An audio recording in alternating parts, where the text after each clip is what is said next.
Buenas tardes, tengan todas y todos ustedes. Quiero empezar por agradecer la hospitalidad de la Casa de las Humanidades, la convocatoria que de manera conjunta han hecho la Dirección General de Comunicación Social de la Universidad y el Instituto Aspen en México para tener en este diálogo público, en esta conversación, un análisis con expertos sobre el tema del cual hay que hablar el día de hoy y que seguramente estará con nosotros durante mucho tiempo.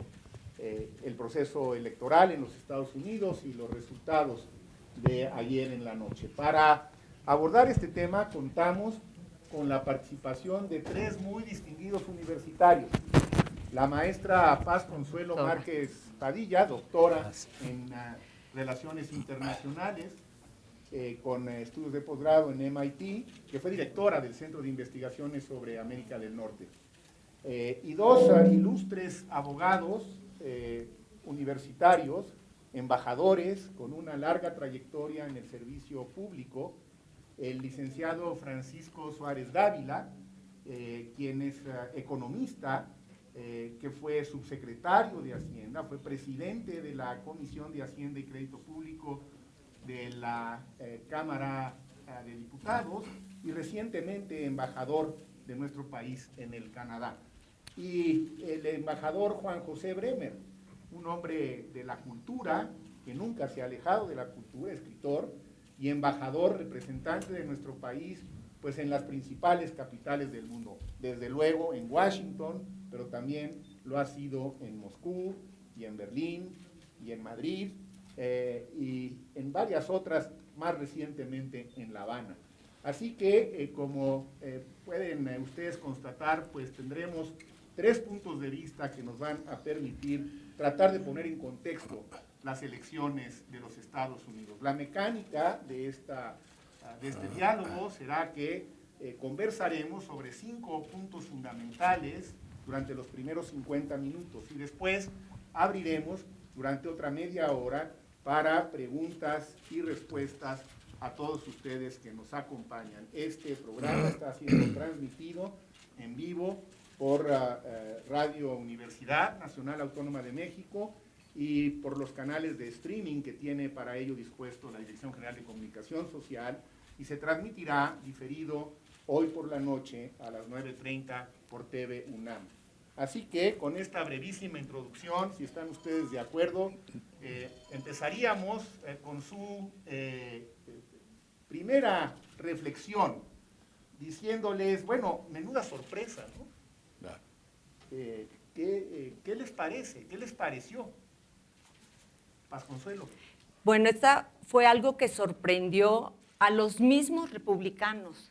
Yo creo que sorprendió al mismo Trump porque no tenían estas expectativas. De alguna forma se vio que las encuestas no funcionaron. Todas las proyecciones también que se hacían daban una diferencia de 70 y 30 y de repente arrasó. Resulta que el candidato Trump, que nadie pensaba que iba a poder ganar, ganó arrasando y tiene ahora un mandato en los Estados Unidos. O sea, es verdaderamente muy sorpresivo. Fue una gran elección. ¿Por qué? Porque es histórica, porque los dos candidatos, uno, si ganaba, era una mujer, que hubiera sido un gran triunfo para el sector femenino, pero otra que llega un empresario, alguien que llega en contra del establishment, que llega fuera de los partidos, que llegan como independientes, al igual que Sanders como llegó de fuera, que esto es lo que nos tiene que hablar de qué sucedió en Estados Unidos, que dos personas que están de fuera, que juegan fuera de los partidos, tienen una importancia fundamental en esta elección, que son Sanders y el ganador, el presidente Trump. ¿Qué pudo haber pasado, Juan José, Francisco? ¿Cuáles pueden ser algunas de estas razones que nos dice Paz Consuelo? ¿Ahí hubo algo, en su opinión? ¿Qué resaltarían? Bueno, yo creo que hay obviamente muchas razones, pero una de las que me parece muy interesantes de cómo se dieron los resultados de las elecciones es que Hillary recibió una verdadera paliza en todos los estados industriales del norte, del medio oeste de Estados Unidos. Son estados industriales en que la tecnología, el empleo ha caído diametralmente. Y casi todos esos estados, Wisconsin, Michigan, Ohio, todos esos estados los ganó casi todos, los ganó Trump. Quiere decir que había un enorme malestar social y económico por razones de desempleo, no por cierto todas debidas al libre comercio, mucho simplemente el cambio tecnológico que dejó a muchas industrias y a muchos trabajadores absolutamente impreparados para hacer frente a estos nuevos retos.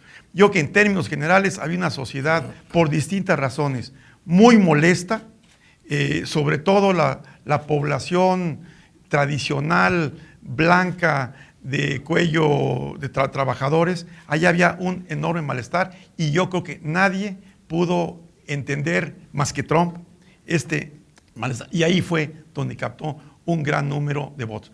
Es un cambio histórico.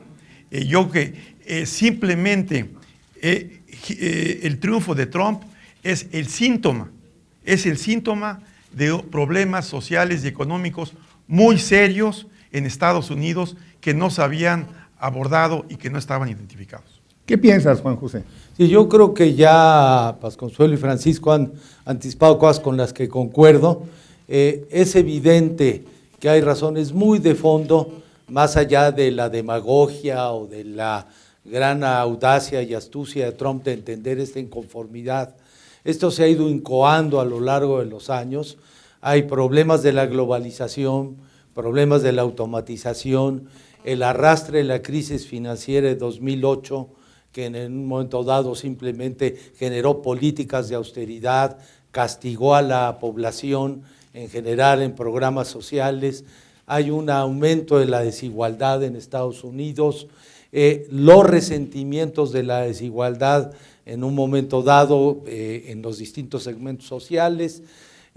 Había un sentimiento creciente antiestablecimiento en Estados Unidos y los mensajes de la campaña de Hillary Clinton de los defectos para ser comandante en jefe del candidato republicano fueron rebasados por la necesidad que las cosas cambien. Entonces es un mensaje de cambio no articulado, lamentablemente, porque la campaña fue muy pobre en ideas, muy pobre en la generación de políticas públicas. Estamos en ese sentido al principio de lo que va a suceder. Fue una campaña en ese sentido muy corrosiva, dañando al tejido social, que después podemos hablar los efectos en el tejido social americano. ¿Había en su opinión un voto escondido a favor de Trump? ¿Por qué no lo detectaron las encuestas? ¿Qué piensan de eso? Yo creo que sin duda había este voto escondido. La gente no se atrevía a decir que quería votar por Trump. ¿Por qué? Porque esto era ahora sí que politically incorrect, contra lo que él lucha. Él dice que ya las cosas no se pueden decir en Estados Unidos, que se limita la expresión y que está harto de decir eso, pero mucha gente en el fondo también estaba harta y pensaba como él. Y yo creo que es muy importante que esta situación la pongamos en un contexto internacional. Es decir, el mundo entero se está definiendo ahorita por aquellos que quieren el proteccionismo, que no quieren la globalización y que no quieren la migración. O sea, ¿por qué Inglaterra sale de la Unión Europea? ¿Por qué construyen murallas en Eslovenia, en Bulgaria, en Hungría? ¿Qué es lo que está sucediendo? O sea, este es un fenómeno. Ahora iremos al contexto global. Creo que valdría la pena, para no perder ahorita un poco el hilo, concentrarnos un poco más en los Estados Unidos. Había un voto escondido a favor de Trump que no detectaban las encuestas. Evidentemente. Había un hartazgo con el establishment, con la clase política establecida de Washington. También. ¿Y qué pasó? Que finalmente hubo tal sorpresa en el colegio electoral, porque en el voto popular la señora Clinton gana por un pequeñísimo margen. También esto es un fenómeno esperable en los Estados Unidos, que el voto popular sea contrario al voto del colegio electoral? ¿Ocurre con frecuencia? Ha sucedido ya en otros casos, desde luego, por la forma en que la Confederación Americana llegó a un arreglo de darle importancia y peso a los estados sobre el voto popular. Yo creo que se equivocaron muchos de los analistas, todos los seguimos, de las grandes cadenas de televisión, los sorprendió a todos por lo que tú decías, Juan Ramón, hace un momento. La misma clase política y los líderes de opinión americanos y el empresariado no es consciente hasta ahora de la profundidad de la inconformidad social que estaba debajo de la mesa. Yo agregaría que sí las encuestadoras tienen que hacer una profunda reflexión, porque esa es la tercera. Es decir, ya pasó en Brexit, pasó en Colombia y vuelve a pasar. Y decían, no, claro, el sistema de encuestas de Estados Unidos es muy bueno, tienen mejores técnicas, mejores modelos. Pues no. Entonces yo creo que hay un problema ahí. Yo creo que, siguiendo el muy atinado cuestionamiento de Juan Ramón, yo creo que ahí parte del rechazo que tiene la gente es contra el sistema antisistémico, es también contra las encuestas. Porque finalmente las encuestas en alguna medida representan el establishment mediático.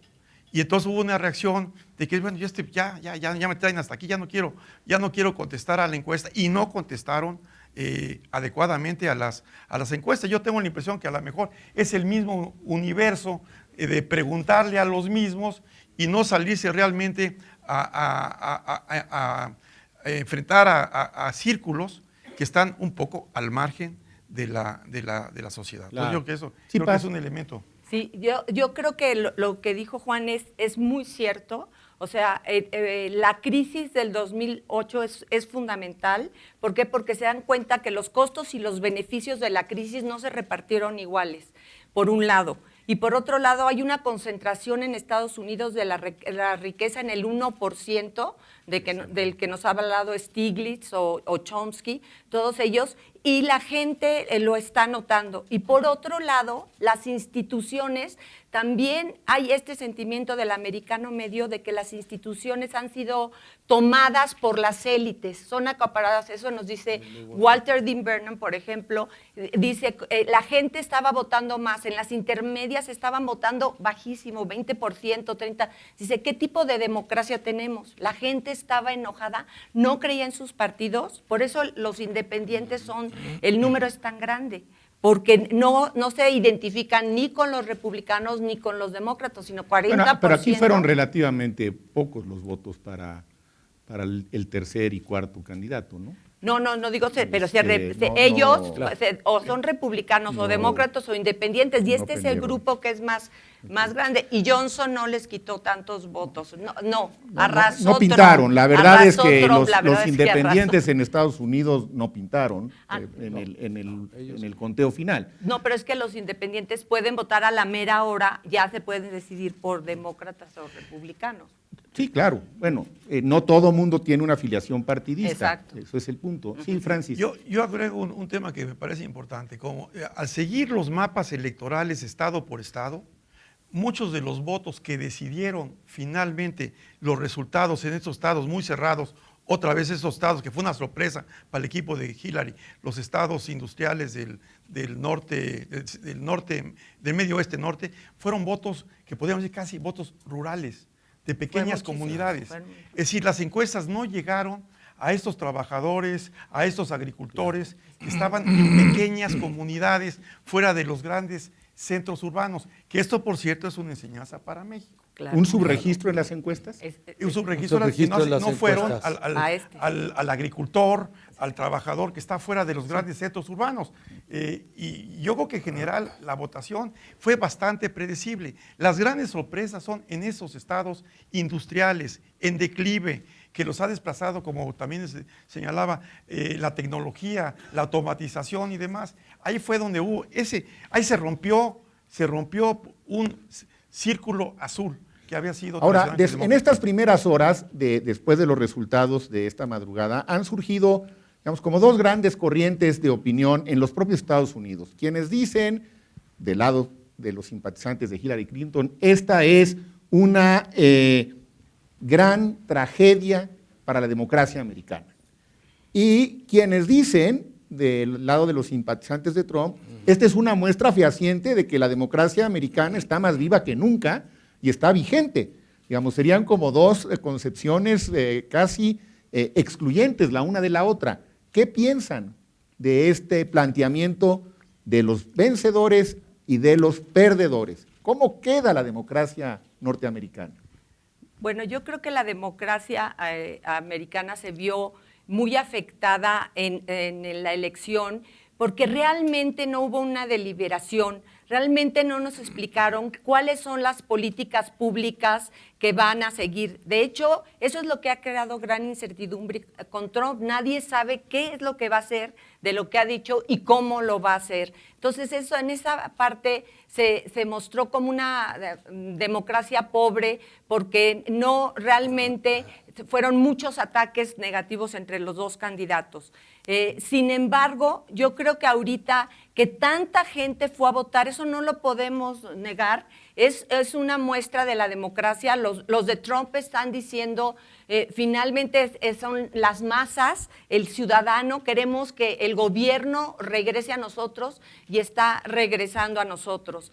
Aquí yo creo que lo que tenemos que ver es si todo por lo que luchaban los demócratas también se incluye en este proceso.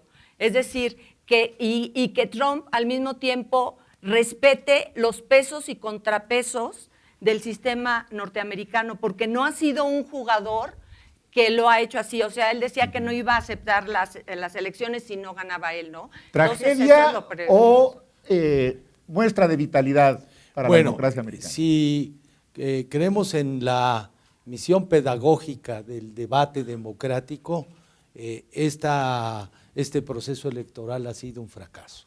Es decir, no contribuyó a un análisis inteligente de la problemática, sino incluso generó una narrativa xenófoba, agresiva, llevando toda la inconformidad social por los caminos menos adecuados. Sin embargo, si creemos que la democracia en un momento dado debe de defender la capacidad del sufragio, evidentemente la democracia americana funcionó en contra de lo que insinuaba el candidato triunfador a lo largo de los últimos días, que considera que esto estaba trampeado. Es decir, esa parte de la democracia, entonces yo diría, la parte pedagógica, constructiva de una sociedad abierta quedó muy mal. Y la parte del respeto al sufragio demuestra que los Estados Unidos tienen una vigorosa andamiaje institucional que funciona. Pero entramos ahora al segundo capítulo. Esto es lo que terminó ayer la campaña. El gran reto de la democracia americana, lo decías tú ya, Paz, es cómo este sistema tradicional que ha sido para muchos paradigmático de división de poderes, de pesos y contrapesos, va a contribuir en un momento dado a que las aguas de este río enojado no se desborden.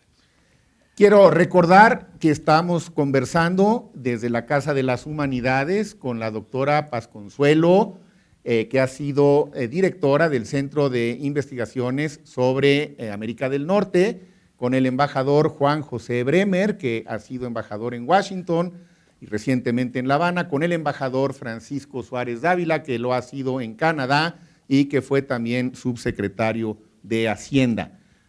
Bueno, Francisco. Yo voto de tus dos preguntas, yo voto casi diría con algunos matices, pero inequívocamente de que esta fue una buena noticia. Yo creo que esto lo que permitió fue que afloraran una serie de inconformidades, una serie de antagonismos que ya estaban ahí. Efectivamente, como ya aquí se ha comentado, el rechazo de amplios grupos de la población contra los políticos, contra Washington, contra la desigualdad, contra los medios, que eso también tiene que pesar los medios, porque después de una campaña despiadada, el Washington Post casi todos los días y el New York Times, pues casi resultó contraproducente. Entonces, yo que todo esto pudo aflorar, no se inventó, ya estaba ahí. De hecho surge, ¿por qué el voto, como ya se comentó, por qué el voto negro no va por Hillary? Porque el voto negro decía, es que llevo 8 años que me están dando a tole con el dedo y no pasa nada. Otra manifestación muy importante, salió a la calle el voto latino. Ese fue un acicate para que saliera el voto latino. Entonces, yo creo que va a ser, ¿hay polarización? Pues sí, Estados Unidos es un país muy polarizado, ya lo era, por razones de tipo social, económico y políticos, pero yo creo que todo esto que ha aflorado, básicamente lo que refleja es la vitalidad del sistema político y de la democracia norteamericana. Obviamente también necesito un poco la frase esta de Churchill, que es muy buena, ¿no? Después de hablar media hora con un ciudadano medio, pues me convenzo que el sistema democrático no es muy bueno, ¿verdad? Porque se va al mínimo común denominador. Pues sí, se fue a un mínimo común denominador, pero esa es la realidad de Estados Unidos. Los discursos, tomémosle unos minutos para analizar los discursos de las últimas horas. El discurso de hoy en la mañana de Hillary Clinton, Paz Consuelo, ¿qué te deja? ¿Qué análisis nos haces? Pues yo creo que ella trata de mandar su narrativa a Trump, decirle no por todas las cosas que nosotros luchamos, esta idea de incluir a todas las minorías en Estados Unidos no se puede olvidar porque hayamos perdido. Yo creo que esto es lo más importante que iba a pasar a cualquiera de los dos ganadores. La sociedad está, como han dicho todos, muy dividida. Todos los republicanos se consideran muy conservadores, los demócratas se consideran muy liberales y no hay este centro medio que había dominado muchas veces en Estados Unidos. Se fueron hacia los extremos. Y entonces lo que toca ahorita es, ninguno de los dos podía olvidar el movimiento del otro. Y lo difícil de ahorita va a ser cómo incluir a todos estos grupos de una sociedad muy dividida, muy enconada, que ha salido un sentimiento de clase muy fuerte. Y que curiosamente yo creo que lo que Hillary Clinton no se dio cuenta es que fíjense que Trump le robó la narrativa al Partido Demócrata. El Partido Demócrata era en contra de los tratados de libre comercio y era en contra de la migración. ¿Por qué? Porque su base principal eran los sindicatos y se olvidó de esto y consideró que los estados donde había los sindicatos y que siempre ganaban los demócratas iban a seguir ganando. ¿Y cuál sorpresa? Trump sí se dio cuenta del enojo. A ver, el discurso de Trump de esta madrugada, ¿qué les pareció? Yo nada más simplemente diría, cumple con el protocolo de la victoria, pero me indica poco porque lo importante va a venir en las próximas semanas, ¿no? Es decir, es un discurso de cortesía, de formato normal. A mí lo que me preocupa es más que sus palabras de hoy, es el acomodamiento de las fuerzas y lo que va a hacer Trump con un Congreso en donde la Cámara de Representantes tiene una mayoría muy cómoda, en la Cámara de Senadores tiene una mayoría de 4 o 5 escaños que son fundamentales para cumplir algunas de sus promesas. ¿Qué va a hacer con esas promesas incendiarias en donde en el Partido Republicano tiene también gentes que lo apoyaron simplemente en la apariencia? Yo creo que Trump tendrá en el Congreso una mayoría, en el Senado menos cómoda de lo que parece. Hay que ir más allá. Hay un sector muy importante de los senadores que están a favor de la globalización, que son los abogados del libre comercio y que han sido los impulsores del libre comercio y de todos en los últimos años en Estados Unidos. Entonces, ahora que se aplaquen las aguas y que veamos la verdadera correlación de fuerzas, veremos qué tanto podrá Trump hacer y a qué va a recurrir si no puede hacer. El discurso conciliador no te merece, pues, demasiado. Yo creo que cumple con el protocolo. Hasta ahí. ¿Y qué tanto pierde Obama?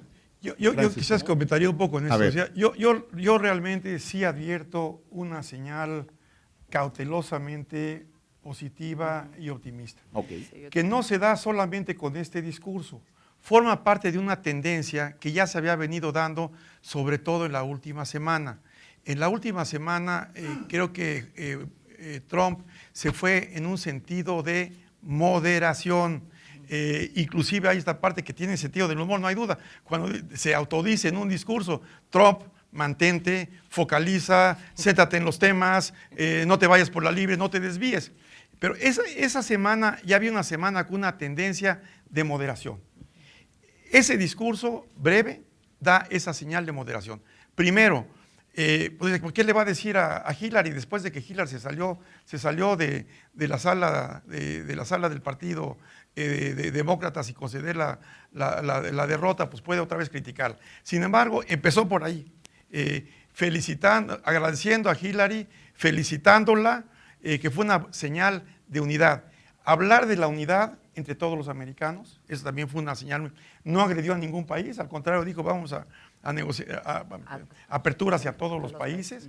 Entonces yo creo que fue una señal importante de moderación hacia los demócratas, hacia Hillary por primera vez, sí. La felicita por su valor, etcétera, etcétera, hacia otros países y a favor de la unidad del partido, perdón, a favor de la unidad entre los norteamericanos. A mí me parece que esa fue una muy buena señal que indica algo que va a ser muy importante para reforzar después. Una cosa, ayer lo demostró, una cosa es un candidato y otra cosa es un presidente electo y un presidente. Ayer demostró que un presidente electo se comporta de manera distinta de cómo se comporta un candidato. O sea, el discurso, digamos, arranca mejor de lo que hubiera podido ocurrir. ¿A ti te deja, digamos, un buen sabor también? Yo coincido con Francis, que realmente él nunca esperábamos que fuera a agradecer a Hillary cuando en los medios se estaba diciendo que ella tenía que conceder y Hillary se negó a conceder públicamente como era obvio que debería hacer. Fueron tantas las críticas en la televisión que entonces ella sí hace la llamada y concede, ¿no? Y él lo tomó bien. Él pudo haber hecho una de sus bromas o de sus ataques contra ella y no lo hizo así. A mí sí en particular me gustó esto que dijo que está dispuesto a negociar con todos los países, porque todos los países están en una situación crítica dado esta situación que va a cambiar la geopolítica mundial, ¿no? Ahora sí el tema Obama, Juan José, ¿es el gran derrotado? Bueno, yo creo después de Hillary, por supuesto. Obama, yo creo que tiene ya un legado histórico firme. Todos hemos visto cómo luego en sistema democrático tú pierdes y ganas, pero al final hay un asentamiento histórico, tiene un prestigio internacional muy grande, tiene desde luego la hazaña de haber sido el primer presidente de origen afroamericano que llegó a la cabeza de los Estados Unidos. Creo que en el corto plazo, es decir, obviamente es una derrota, lo es como para Hillary, para él y para su legado, y con lo que se llama el Obamacare, que va a ser una de las primeras cosas que yo creo que Trump va a abordar, pero yo le apuesto a la perspectiva histórica y no a 50 años, a 10 años. A 10 años. Ya empezamos entonces a entrar en esta parte central de nuestra conversación, que es los impactos de todo esto. ¿Qué podemos anticipar? Ya nos decía el embajador Bremer, bueno, el Obamacare seguramente es de lo primero que se revisa y seguramente junto con ello otras disposiciones que son propias del despacho del Ejecutivo, que no tienen que pasar por Congreso, etcétera, y que seguramente veremos varias cosas en esa misma dirección. Pero en el contexto más amplio, en el contexto global y particularmente en el contexto de la relación bilateral y de nuestro país, ¿cuáles pueden ser realmente algunas de las consecuencias que tiene el resultado de esta elección en México en el corto y en el largo plazo? Ya empezamos a ver desde el mismo momento que se iba conociendo la tendencia, la volatilidad de nuestra moneda y el impacto en el tipo de cambio. Francisco, en el ámbito de la economía nacional, ¿qué podemos esperar con todo esto? Mira, una palabra que prácticamente resume todo, hay que esperar en el ámbito económico y financiero mundial, internacional, una palabra que va a ser volatilidad. va a haber una enorme volatilidad en el tipo de los tipos de cambio, en los mercados bursátiles, en las expectativas de los distintos agentes. De aquí hay una primera etapa que es de aquí al 20 de enero, que finalmente ya toma posesión Trump. Se va a hacer un periodo de volatilidad y en que no vamos a ver por dónde se va realmente a ir su gobierno, después a ver qué gabinete va a tener y después qué va a hacer. Va a haber un periodo de volatilidad, creo que posiblemente exacerbado por un presidente que da señales por lo menos de ser bastante errático. Y esos elementos erráticos van a propiciar elementos de volatilidad. Ahora, de la parte propiamente económica, a mí me gustaría subrayar de entrada un tema que parece ser que va a ser uno de los más importantes. Hay otros que seguramente se comentarán. Pero uno de los temas más importantes es el tema justamente del comercio, del libre comercio, de los tratados de libre comercio, que seguramente va a ser un tema muy importante, quizás de los más importantes para México. Yo estoy viendo en todo esto aspectos de oportunidad y aspectos negativos. Para mí, un aspecto que yo veo altamente positivo es que creo que el triunfo de Trump significa el entierro del TPP. Eso yo lo celebro. El TPP no significaba ninguna ventaja para México, salvo que firmar Estados Unidos, pues teníamos que firmar nosotros, podíamos quedar fuera del club. Era una forma de actualizar de manera más o menos fácil el Telecán. Pero el TPP no representa ninguna ventaja para México. Eso ya se sepultó. Ganancia para México. No hay TPP. El TPP representaba peligro, se iba a meter Vietnam con productos de bajo costo, etcétera, etcétera. El Telecán va a ser un tema muy importante. El Telecán, yo creo que ahí como oposición mexicana debemos de resistirnos a que se abra la negociación sin más del Telecán, porque esa va a ser una caja de Pandora. Eso hay que evitarlo, quién sabe qué vaya finalmente a decidir, pero lo que sí, después de 20 años de Telecán, sí hay que actualizarlo. Hay que actualizarlo en una serie de temas en que amerita actualizarse. Uno de ellos que puede encantarle a Trump es el tema de estándares laborales, en que afortunadamente hay una legislación laboral que va en esa dirección. Eso creo que va a ser un tema muy importante. Y hay temas positivos. Voy a dar otro tema positivo de esta negociación económica que vamos a tener que prepararnos muy, muy bien. Pero, por ejemplo, México está sufriendo ahorita evasión fiscal muy importante de grandes empresas transnacionales que evaden el fisco y mandan los recursos a paraísos fiscales. Ese es un tema en que podemos negociar con Trump, porque él tiene el mismo problema. Entonces, mira, ya ves, si hay puntos en común. Hay que sumar esfuerzos frente a transnacionales que a ti y a nosotros nos están viendo la cara mandando recursos fuera. Entonces, el tema económico comercial va a ser muy buena noticia, sepultar el TPP, hay que renegociar, hay que prepararnos para renegociar el Telecán, no abriéndolo, sino con acuerdos complementarios, que sería la forma más fácil. Pero yo creo que, salvo estos grandes temas, la parte económica, eventualmente, no sin sobresaltos, no sin volatilidad, se va a venir acomodando, como de hecho ya sucedió. Todo el mundo decía, toco madera, espero que el tipo de cambio se iba a ir al día siguiente a 23 de 25 pesos, ¿no? Es lo que decían. Bueno, pues la buena noticia es que, buena noticia relativa, pero buena noticia es que se quedó por ahí de 20 pesos, ¿no? Quiere decir que tampoco hay que ser tan catastrofistas, porque hay cierta lógica en algunas de esas cosas. ¿Qué otro impacto ves tú, digamos, que obligara a México, Pasconsuelo, a replantear su estrategia en la relación bilateral? Bueno, en el caso de la migración es muy obvio que va a haber ciertos cambios, pero tampoco lo veo tan drástico como él lo planteó durante la campaña. O sea, el muro que quiere construir, que bueno, realmente no funciona porque geográficamente es muy complicado eso, hacerlo y mantenerlo es muy caro. Todo esto no creo que vaya a lograr, aunque ya de hecho la migración ha disminuido a los Estados Unidos de los mexicanos. En realidad, lo que es importante es que los mercados laborales son complementarios de alguna forma.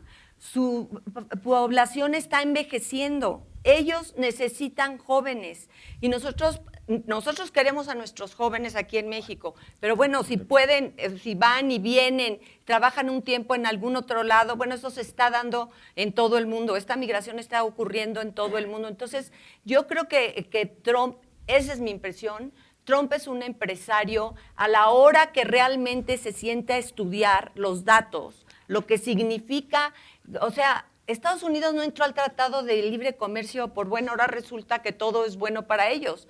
Ni todo ha sido bueno para ellos, ni todo ha sido bueno para nosotros. Pues aquí en México muchos criticaron mucho tiempo el Tratado de Libre Comercio. Hay cosas buenas para nosotros y buenas para ellos y malas para ambas áreas, ¿no? Pero yo creo que lo importante es ver este complemento, porque gracias a eso la productividad de sus productos aumentó en el comercio internacional. Entonces, todas estas cosas yo creo que él ya cuando se siente a estudiarlas, cuando vea realmente y con una mentalidad pragmática y de empresario, no creo que tan fácilmente pueda dar vuelta atrás a un mundo globalizado que existe, ¿no? Aunque no por eso quiere decir que no puede tener ciertas medidas negativas. Regresivas. Sí, ¿Tú qué claro opinas, que sí. Juan José? Mira, yo creo que, desde luego, la experiencia del ejercicio del poder es una inmersión en la realidad. Entonces va a tener una experiencia de lo que es ya trabajar en la realidad.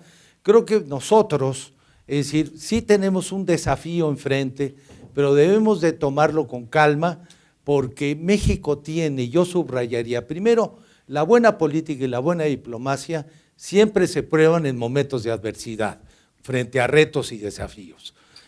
Creo que México no está desvalido. Creo que incluso Trump menospreció a México, que al paso de los años hemos creado en los Estados Unidos una canasta de intereses comunes que es muy difícil desenredar.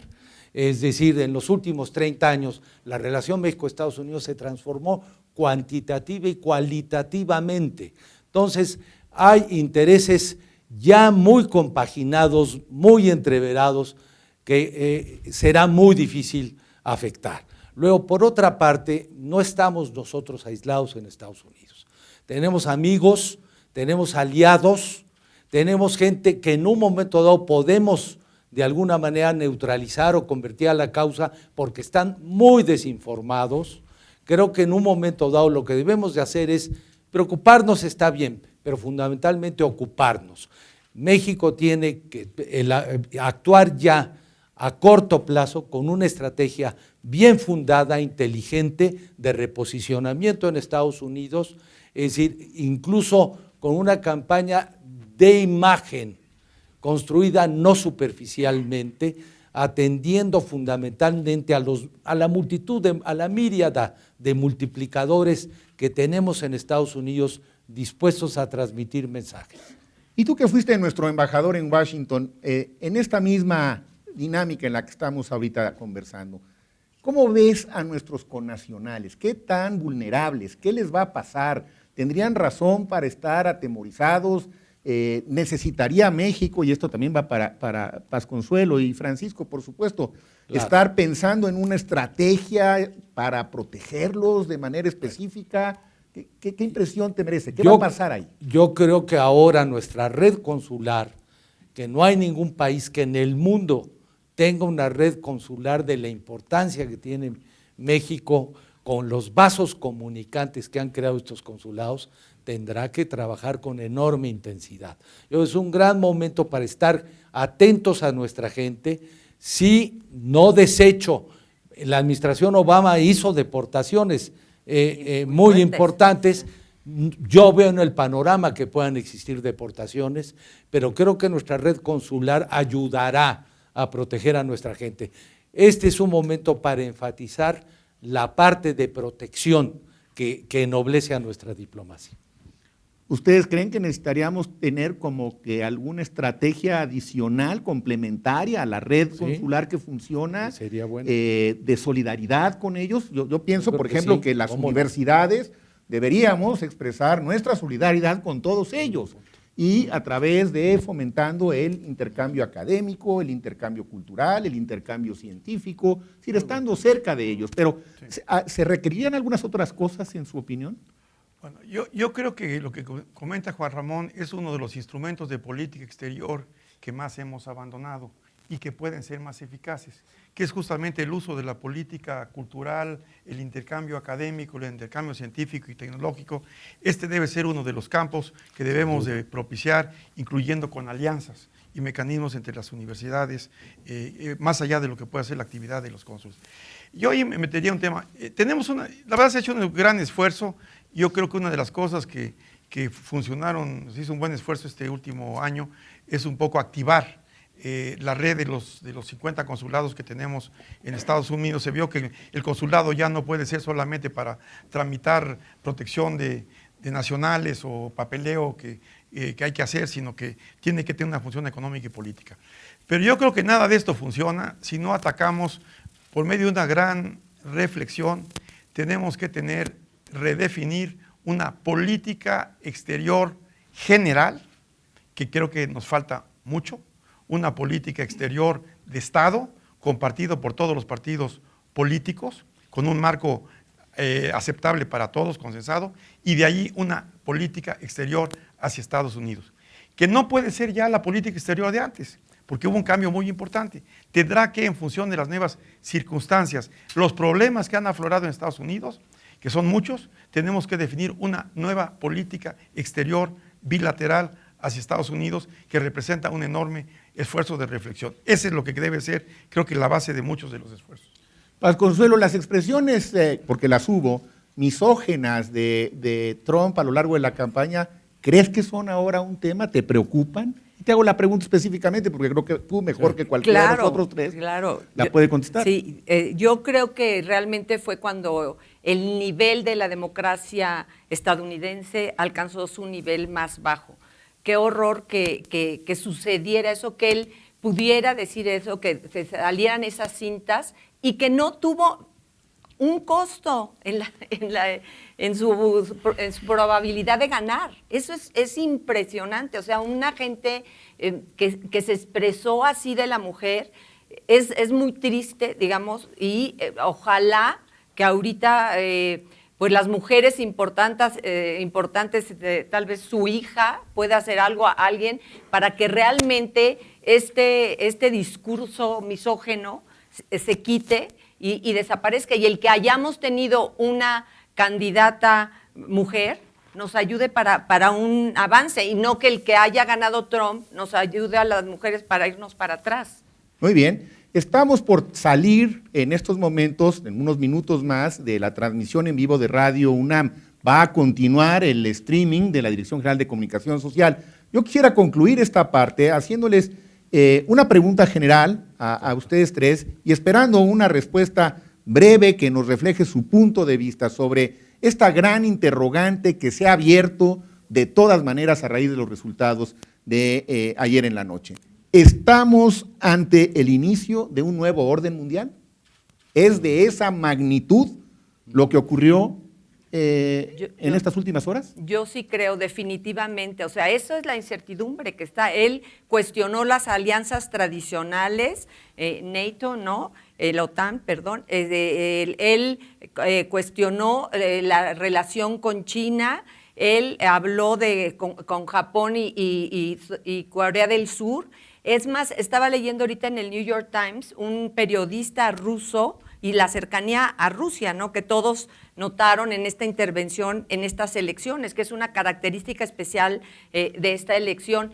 Y él está diciendo, qué bueno que Estados Unidos ya se va a preocupar por ellos mismos, porque es una América para adentro, ¿no? Y así va a dejar que Rusia pueda regresar a sus lugares que tradicionalmente ocupaba. Juan José Bremer, ¿estamos ante el inicio de un nuevo orden mundial? Estamos frente a un nuevo orden mundial en el sentido de que esto va a reforzar el multipolarismo, la tendencia al multipolarismo. Yo creo que si Trump es consecuente con lo que expresó a lo largo de su campaña, tenemos que esperar Estados Unidos que se repliega a atender sus problemas internos acumulados, no podrá desentenderse y tiene compromisos y tratados que no se podrá desentenderse de sus obligaciones generales y responsabilidades, y está todo el aparato militar que de por sí mismo tiene una opinión muy fuerte al respecto.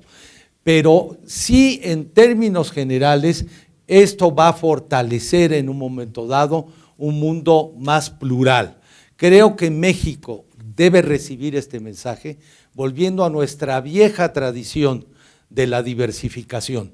Quizá en algunos momentos hemos sobreenfatizado la relación con Estados Unidos. No podemos renunciar a ella, es enormemente importante, pero no debemos unidimensionalizar nuestra política exterior y tenemos que darle la pluridimensionalidad de este nuevo orden mundial que está surgiendo. En este nuevo esquema que parece que se configura, Francisco Suárez Dávila, ¿qué papel puede jugar la relación con Canadá? Tú vienes de dejar hace unas cuantas semanas nuestra embajada en Canadá. ¿Qué piensas? Mira, yo creo que la relación entre México y Canadá se vuelve una relación absolutamente estratégica. Hay una serie de factores que se han venido acomodando en sentido positivo. El triunfo del primer ministro Trudeau, buen amigo de México, como lo fue su papá, significa que se ha iniciado una buena relación con México entre los dos gobiernos. Cuando nos sentemos a la mesa a discutir temas como el Tratado de Libre Comercio y otros, es absolutamente fundamental que México y Canadá estén pensando en lo mismo, actuando en el mismo sentido. Esto no es una utopía, ya funcionó.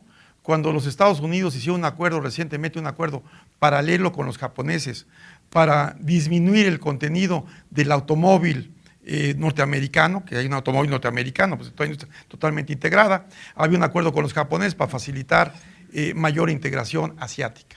Canadá y México pararon el acuerdo de TPP en Hawái y así no firmamos. Los americanos tuvieron que ceder, como también un elemento de proteccionismo contra carne americana y canadiense.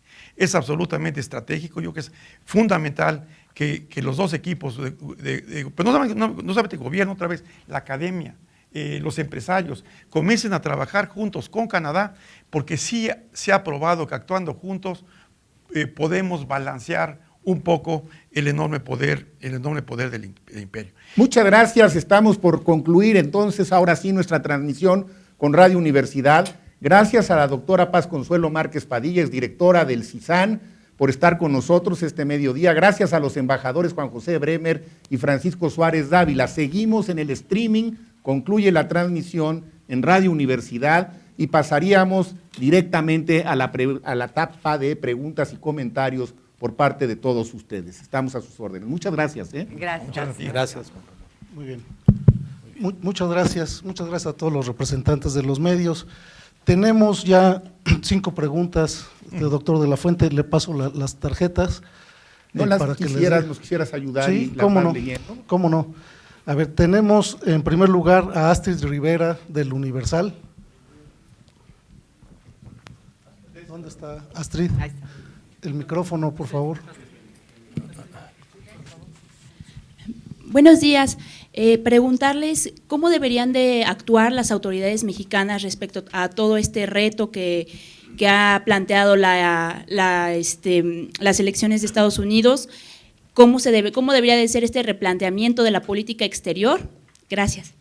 ¿A quién le harías la pregunta? Creo que es mejor si la dirigimos de manera directa a alguno de los panelistas o a todos en general, como quieran. A todos en general. Muy Gracias. bien, pues aquí tienen la palabra. Bueno, mire, yo creo que de alguna medida se dice que hay planes contingentes y demás, pero en alguna medida yo creo que lo que pasó ayer nos toma a todos por sorpresa. Y para mí el comentario es una de las cosas que tenemos que hacer es la tarea doméstica y hay que hacer un replanteamiento de la política exterior, de la política social, de la política comercial y de la política económica. Toda. Tiene que ver con el nuevo orden de ideas que planteaba Juan Ramón de la Fuente. El pensamiento neoliberal ya lo ha dicho el Fondo Monetario Internacional, ya se cayó, ya se murió. Nosotros no, parece que a veces no estamos muy conscientes de que el mundo está cambiando. Entonces tenemos que hacer replanteamientos de las distintas políticas. En materia de política comercial específicamente, uno de los temas que tenemos que ver es, esta es una enorme oportunidad para fortalecer el mercado doméstico. En 94 dijimos la mejor política comercial es que no haya política industrial. Tenemos enormes desequilibrios entre el norte del país, el sur-sureste del país. Tenemos que replantearnos esos temas a través de una política industrial. Tenemos que abordar el tema de la igualdad. Tenemos que atacar el tema de la pobreza. Solo así podemos ser un país fuerte. Pero eso implica salir de uno de estos mitos que tenemos de que lo más importante para México es la estabilidad de precios. Ese no es el principal problema para México. El principal problema para México es crecer al 4, 5 o 6%, corregir desigualdades regionales, afrontar una serie de temas de política social en que estamos absolutamente estancados. El doctor de la Fuente, uno de ellos, tenemos una política social de salud de cobertura universal. Va a plantearse en Estados Unidos ese tema. Entonces yo creo que hay que hacer, y desde luego en política exterior igualmente. No quiero extenderme. ¿Quieren pero, complementar, Sí, Consuelo, Juan José? ¿Cómo? Pasa. No, tú. A ver, Juan José. Bueno, yo, en el campo de la política exterior, y ya se planteó acá, es enormemente importante el trabajo por los consensos, para que salgamos unidos en este momento, y esto implica un trabajo de diálogo con todas las fuerzas, con los partidos, para alcanzar consensos importantes. Una política de Estado vigorosa nos va a ayudar mucho. Involucrar en lo que yo considero fundamental, una verdadera campaña de reorientación en Estados Unidos y de reposicionamiento a todos aquellos sectores de la sociedad mexicana organizada que tienen vínculos con Estados Unidos. El Estado no debe abordar esta gran campaña solo, están las organizaciones empresariales, están las ONG, están las organizaciones sociales, están las universidades, la red de universidades, el mundo académico, hay muchísimos vasos comunicantes, esto implica una tarea también de coordinación. Yo creo que México debe de hacer primero un análisis muy cuidadoso de cómo está ya la correlación de fuerzas ahora que se asiente la polvareda de la campaña, para no dar disparos de ciego, saber que cada cosa que abordemos tenga su interlocutor identificado. Hay que aprender de los grandes lobbies en Estados Unidos que saben trabajar adecuadamente al respecto. En síntesis, es un momento de unidad, es un momento de diálogo interno para salir en lo posible con consensos importantes a este gran reposicionamiento. Ahora sí, Paz Consuelo. Yo también creo que es muy importante que todos, ahorita que tenemos una situación adversa, la aprovechemos, nos unamos y cada uno en nuestros diferentes lugares tratemos de hacerlo lo mejor posible. Eso es importante porque de alguna forma no podemos cambiar la imagen de México y tratar de que vayan a decir lo maravilloso que es México si nosotros mismos no estamos haciendo algo para cambiarlo, no solo criticarlo.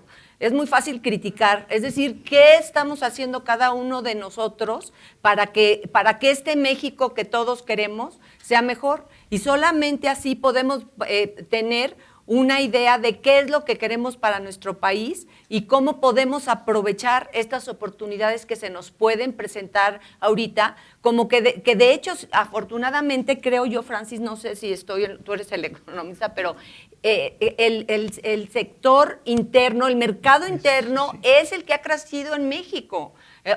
Ha sido un importante motor en este momento, ¿no? Entonces, de hecho está ahí, estas áreas es las que tenemos que trabajar más, pero por lo menos ya hay una estrategia en ese sentido. Muy bien, siguientes preguntas, por favor, licenciado Martínez. Cindy Ramírez, de Radio UNAM. Buenos días. Se le llamó a Donald Trump el populista. ¿Qué tanto ya como presidente va a atender a esta multitud que pide políticas antiinmigrantes y, pues bueno, también con mayor proteccionismo económico?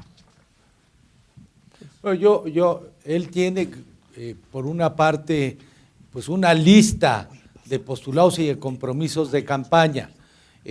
Todos sabemos que todo lo que se dice en las campañas, muy buena parte no se cumple, y que esa es una de las grandes distancias entre las promesas de campaña y la realidad. Yo espero y aspiro que esto suceda en el caso de Donald Trump, pero él tendrá que dar algunas respuestas inmediatas. Yo creo que en política interna en Estados Unidos tiene su reforma fiscal, el fin de Obamacare, tendrá que hacer algo en migración, tenemos que estar a la expectativa qué va a hacer con el tema del muro. Ya hay 750 kilómetros de muro en la frontera, no creo que ha operado mucho, y Paz decía con toda razón, la geografía no lo hace viable, pero en fin, él tendrá que tener esa prueba que tienen los políticos que hicieron promesas fuertes de campaña, y yo espero que no pueda cumplir algunas de ellas. Paz Consuelo. Bueno, fíjense qué paradoja. Su movimiento es un movimiento en contra del 1% para redistribuir la riqueza, y él, Trump, es parte de ese 1%, pero sin embargo la población lo creyó. O sea, eso de verdad es increíble. Yo creo que esta visión populista va a ser muy difícil que realmente la lleve a cabo, que realmente dé medidas en el sentido. Yo creo que Obama fue un presidente que trató de hacer esos cambios y se encuentra, son muchos intereses, muchas situaciones difíciles que no son tan fáciles de hacer estos cambios, ¿no? Por ejemplo, él no estaba de acuerdo en aumentar el salario. Entonces, yo creo que es más una idea de estrategia de campaña, de ganar a las masas, que realmente, ojalá me equivoque, me quiero equivocar, y que sí les cumpla a los grupos menos privilegiados de los Estados Unidos. Pero hay, nada más, si me permiten ahora meter un poco mi cuchara, porque ha salido el tema del Obamacare. Yo creo que sí hay un riesgo real de que empiece a tomar decisiones que afectan a millones de gentes. Claro. El plan de salud de Obama es un plan con limitaciones, es un plan que obviamente a algunos les ha costado más dinero, porque lo que ha logrado es incorporar a su cobertura a 20 millones de norteamericanos que antes no tenían acceso, y alguien tiene que pagar por eso. Están pagando los que más tienen. Bueno, esa es una, digamos, política social redistributiva. Ahora, es natural también pensar que los empresarios digan, es muy costoso, podemos, pues claro que para ellos les resulta más costoso, claro. Pero el hecho es que hay una enorme inequidad, y a mí, yo sí pondría ahí nada más para en el radar, otra vez, con el ánimo de que ojalá no la cumpla, claro. Porque habrá 20 millones de norteamericanos, sospecho que muchos de ellos de origen mexicano, muchos de ellos de origen de otros países, muchos de ellos afroamericanos, muchas de ellas mujeres, ¿no? Que son las que se pueden quedar en aras de tener un sistema menos costoso para los que más tienen, sin la cobertura. Entonces, creo que la pregunta es pertinente y son el tipo de temas que a mí, por lo menos, sí me mantendrían con una enorme cautela. Nada más, yo creo que lo que es el programa de Trump, que no es un programa, es de hecho una mezcolanza enorme, a veces muy contradictoria, en que yo coincido con lo que tú decías, pues realmente encontró un cóctel para darle a cada quien algo que estaba pidiendo. Pero si uno ve todo ese cóctel, hay elementos muy contradictorios. Quiere atacar el problema de desigualdad, pero quiere bajar los impuestos a los ricos. Bueno, eso no tiene ningún sentido. Está lleno de contradicciones. Ya a la hora de formar un programa de gobierno, tendrá que ordenar todo sinnúmero de ideas, en que, repito, no es tanto populismo, sino que fue en todo caso electoral. Vamos a ganar aquí esta clientela. Nada más el segundo, pues, sí le atinó a dos cosas. Que la gente quería cambio, ese es un gran mensaje, le atinó a que quería la gente cambio. Y en materia de libre comercio, yo subrayo algo que tiene mucha importancia, que es el libre comercio. Básicamente, el problema del libre comercio, tanto en Estados Unidos, pero también en México, fue que se abrieron las fronteras, se abrió el comercio, pero a diferencia de la Unión Europea, no se establecieron las políticas compensatorias para los perdedores. Entonces, ¿dónde estaban los perdedores? En la industria automotriz, en la zona de Detroit, etcétera, etcétera. Un tratado de libre comercio para funcionar, y es una lección para México, tiene que tener políticas compensatorias para apoyar por capacitación, por financiamiento, por apoyo a nuevas actividades, es lo que tiene, y los europeos lo hicieron admirablemente bien. Esa es una de las lecciones. Y proteccionismo, cuidado, sí puede haber elementos de proteccionismo, porque ahorita tienen un desequilibrio muy fuerte en la balanza de pagos a nuestro favor, sí puede haber elementos de proteccionismo contra México, y ahí sí tendremos que defendernos de forma firme e inteligente. Sí, gracias. Nos llegaron 3 preguntas más adicionales a las que ya habían llegado, con esas concluiríamos, y ahorita seguimos con el economista Héctor Molina. Hola, buenos días. Yo tendría 2 preguntas, perdón. La primera sería, aún falta, por ejemplo, un factor más de volatilidad, que es el alza de tasas por parte de la Reserva Federal. Hoy muy temprano sale el secretario de Hacienda junto con el gobernador del Banco de México a tratar de calmar los mercados y definitivamente, ¿qué podríamos esperar por parte del gobierno mexicano como tácticas para proteger al peso o tácticas económicas para poder proteger un poco de esta volatilidad que se espera?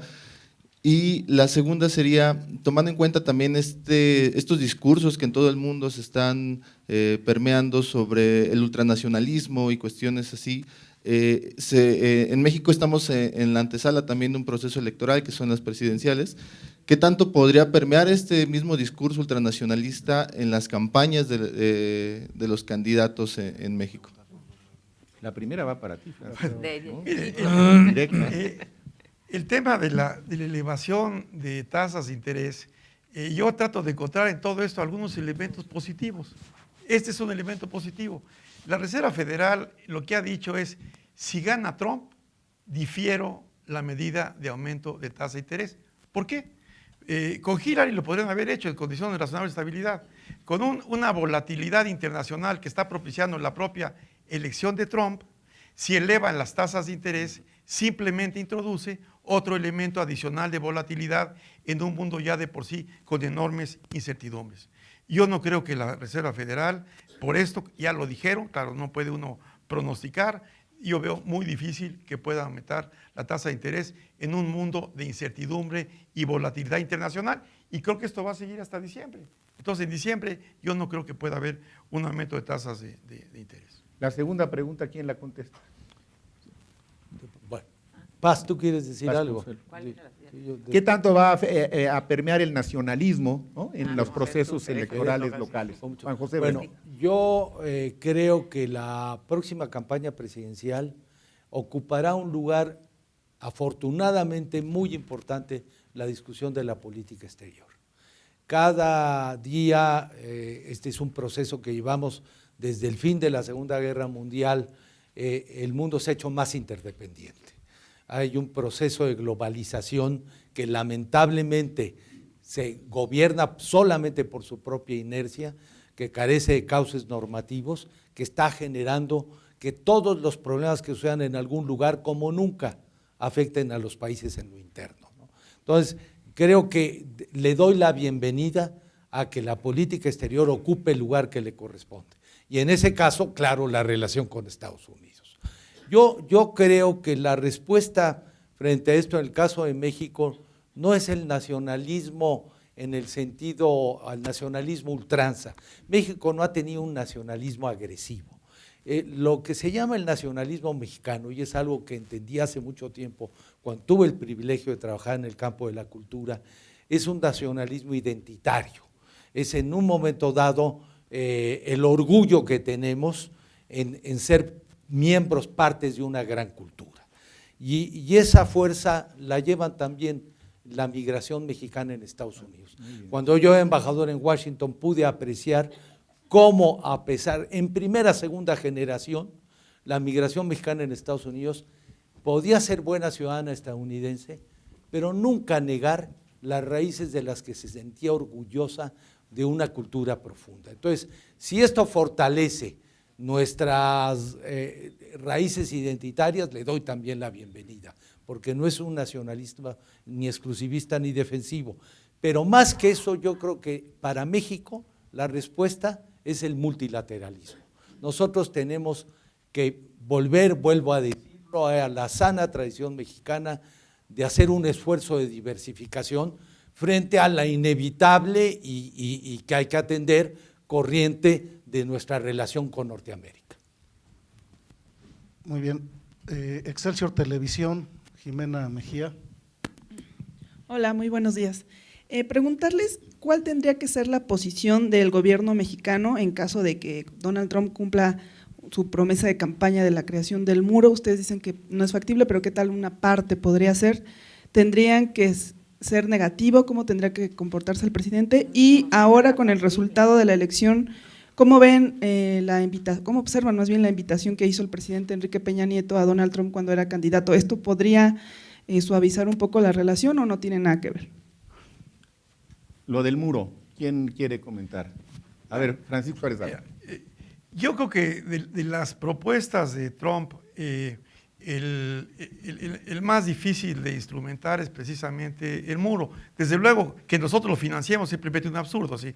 No hay forma de que México financie su muro.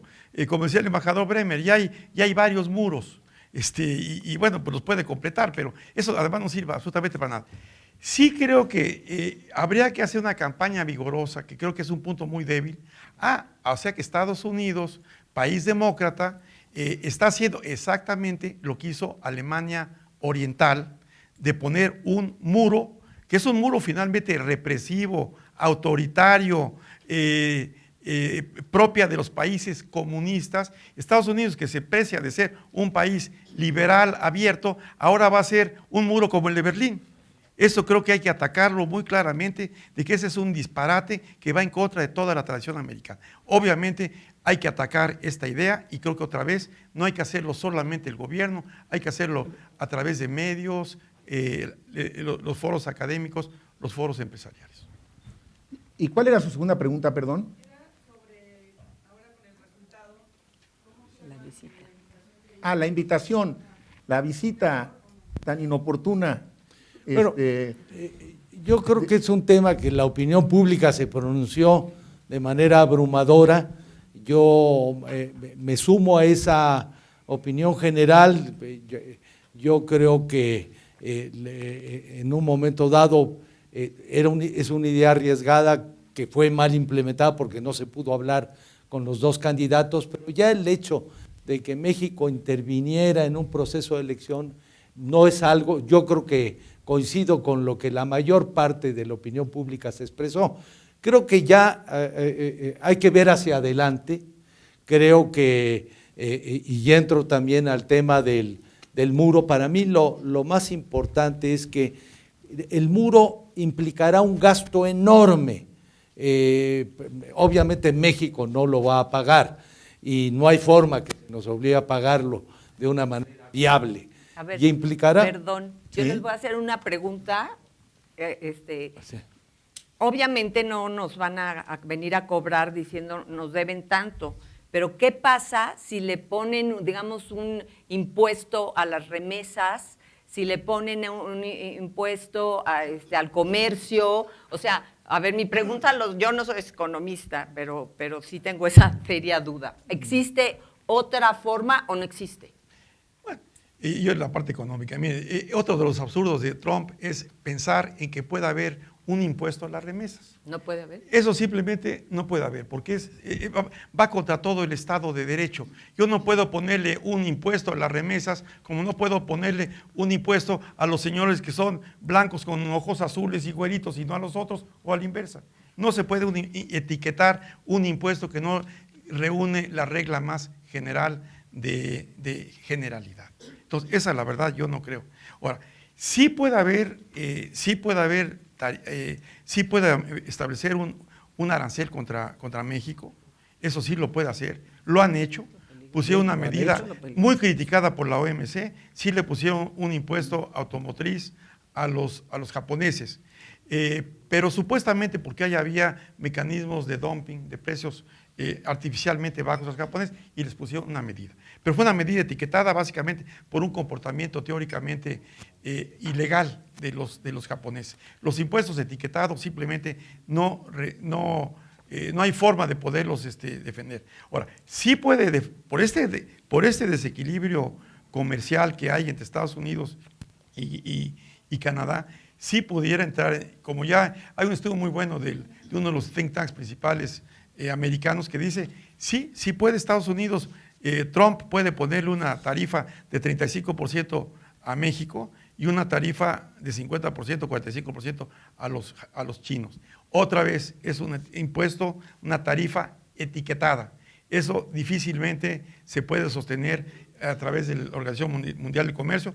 Lo que puede poner es tarifa general, pero así una tarifa solamente a México o una tarifa solamente a China sería contra todo el esquema de derecho internacional económico tal y cual como prevalece ahorita, y tendría tantos problemas. Eso ya significa otra cosa, es ya socavar todo el orden económico internacional que ha venido funcionando desde la posguerra. Claro. Ahora, el muro fue un tema de campaña, un gran tema de campaña. No fue un tema menor, fue uno de los puntos que él reiteró, y yo creo que es un tema que estará muy presente en la relación bilateral, por lo menos durante los primeros meses, si no es que los primeros años. Pero habría que ver en qué términos evoluciona eso, ¿no? Y ahí creo que va a ser muy importante la estrategia completa del gobierno mexicano y del Estado mexicano, no nada más con el gobierno. Yo creo que así habría que retomar que en la relación con los Estados Unidos, en la nueva relación que se construya, no es nada más un asunto de la Cancillería, es un asunto del Estado mexicano, de todas las instituciones mexicanas, de las organizaciones sociales, de la ciudadanía, de las instituciones académicas, del sector privado. Es decir, es el Estado mexicano el que tiene que replantearse, y aquí lo han dicho muy bien los dos embajadores y la académica experta en la materia. Necesitamos articular un frente de unidad nacional para que el Estado mexicano sea el que trate de establecer una nueva relación con los Estados Unidos, y no que sea exclusivamente la Cancillería a través de acciones aisladas. En ese contexto multidimensional en el que ha insistido mucho el embajador Bremer, va a estar el tema del muro, y vamos a ver en qué manera se puede resolver, disuadir o confrontar si no hay otra alternativa, ¿no? Pero en el contexto de toda una trama multidimensional y no solamente de la respuesta de nuestro embajador en Washington o de la Cancillería. En fin, el tema va a estar, en mi opinión, en la relación en la mesa. Sí, Emir Olivares, de La Jornada. Tenía algunas preguntas, pero algunas ya fueron resueltas. Serían dos. La primera, un poco abonaba la maestra Paz, pero ¿qué tan relacionado está, guardando sus diferencias, lo que ha venido pasando en el mundo, ¿no? El Brexit, lo de Colombia, incluso el propio regreso del PRI en México, ¿no? Con lo que pasa ahora en Estados Unidos? Y una pregunta que es una hipótesis, ¿no? ¿Realmente le hubiera ido mejor a México y al mundo si gana Hillary? La primera, Paz Consuelo. Bueno, la primera, como yo empecé diciéndoles, yo creo que ver estas elecciones las tenemos que ver en relación del mundo, y es una tendencia que se está dando de limitar la migración y de un proteccionismo y estar en contra de la globalización. ¿Qué es lo importante de esta elección? Pues nada más y nada menos que la primera potencia del mundo ya eligió ese camino. O sea, ya veíamos ciertos países haciéndolo, pero ahorita lo decidieron ellos. Entonces es una tendencia que de hecho se va a dar en todo el mundo, y que yo considero que no es una tendencia positiva.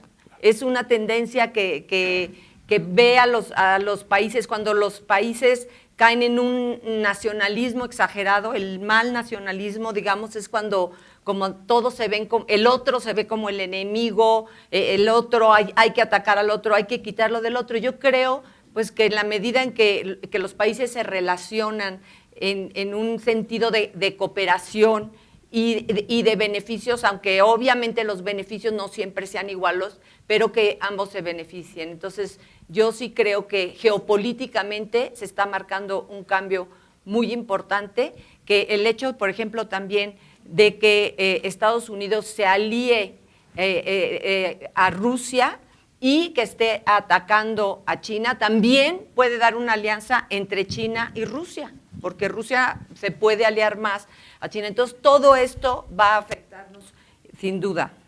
¿Nos hubiera ido mejor con Hillary? Yo, mira, en principio en la diplomacia, los diplomáticos rehúsan hablar en subjuntivo. Ya pasó por, tenemos que tratar con presente indicativo. Creo que por lo que fue el comportamiento de campaña y lo que decían, sí, pero lo importante es que esta es la realidad y es lo que tenemos que atender. Quisiera complementar la pregunta sobre esta tendencia. Yo creo que el problema central de todo esto es que al fin del bipolarismo, la globalización adquirió una velocidad inaudita porque los mercados, el sistema financiero, las grandes cadenas informativas ocuparon los espacios baldíos de ese mundo bipolar y se cerró en muy pocos años el círculo. Pero esta globalización, es decir, se caracteriza fundamentalmente por estar sujeta a su propia dinámica. No hay rectoría del Estado, no hay rectoría internacional. Hay un déficit de cauces normativos que está generando que lamentablemente las respuestas no sean respuestas racionales, sino respuestas impulsivas. Visto esto con perspectiva, estamos en un momento delicado, porque el famoso orden internacional está muy desordenado. Es decir, y las reacciones que está habiendo, esa falta de una gobernabilidad internacional. Y lamentablemente no se ve en el horizonte todavía el remedio a esta situación. Entonces, estamos lidiando con respuestas enormemente impulsivas que, como dice Paz bien, no resolverán el problema. Sí, gracias. Nos quedan 2 preguntas nada más. Les pido que seamos breves porque ya se vino el tiempo encima. De frente y con la verdad, de Leo Villanueva. Gracias, buenas tardes. Perdón, me ganaron una pregunta, pero no han comentado nada en la crítica tan grande y tan importante que se hizo en el momento en que el señor Trump vino a México misteriosamente. Pero vino y estuvo con el licenciado Peña Nieto, que se habló, quién sabe, ¿no?, en lo privado. Pero ¿cuál fue ahorita lo bueno de eso? Que fue el que ganó la candidatura. ¿Creen ustedes, esta es la pregunta, creen ustedes que sería bueno que el señor presidente Peña Nieto lo invitara a venir ya como candidato electo? Bueno, yo creo que allí una de las fallas, y simplemente complemento lo que decía el embajador Bremer, ya la opinión pública se pronunció sobre el tema, es decir, eso fue un error. Hasta el propio presidente en forma reiterada lo ha reconocido. ¿Cuál fue el problema? La tradición diplomática es que uno puede reunirse en su país o en el propio con un presidente electo. No puede reunirse con alguien que es candidato, ni siquiera con los dos, no debe ser. Debe ser como la tradición diplomática mexicana ha sido siempre con un presidente electo. Una vez que ya hay un presidente electo, yo creo que sí valdría la pena establecer a la brevedad posible, como parte de esta recomposición de la relación que tiene que darse, sería muy útil, como a veces se ha dado, reunirse en la frontera, visita recíproca o lo que sea. Es absolutamente indispensable que se dé antes del 20 de enero, pero ahora sí, con una agenda muy clara, y creo que parte del tema es que tenemos que configurar, sabiendo lo que piensa nuestro amigo, okay, ya está bastante visible. Entonces, sí, bueno, pues mira, de esto no tiene sentido, ¿no? Pero hay cosas que podemos trabajar juntos y esta es la nueva agenda, porque México también, reitero, México tiene que hacer una enorme tarea doméstica para que haciendo la tarea doméstica seamos un país fuerte hacia el exterior. con los problemas que tenemos ahorita, la posición mexicana, si no hacemos la tarea doméstica, es de una enorme debilidad. Porque, pues, ¿por qué me dices esto? Si esto está mal, y esto está mal, y esto está mal, y esto está mal. Tenemos que empezar por una fortaleza interna. El embajador Bremer quiere complementar. Sí, no, ya lo acaba de decir Francis. Yo estoy totalmente de acuerdo que es perfectamente lógico, legítimo, razonable que haya ese encuentro. Lo que sí hay que hacerlo es prepararlo muy bien. Y desde luego, yo creo que será muy importante saber cuáles serán los funcionarios responsabilizados en el día a día, jefe del Departamento de Estado, cuáles serían el equipo de gobierno que va a aterrizar las decisiones del jefe de la Casa Blanca, porque esto es con lo que hay que lidiar en el día a día, ¿no? Pero desde luego, preparada bien es deseable. ¿Hay una más? Una más. Concluiríamos con Alejandro Suárez de 24 horas. Por favor, el micrófono.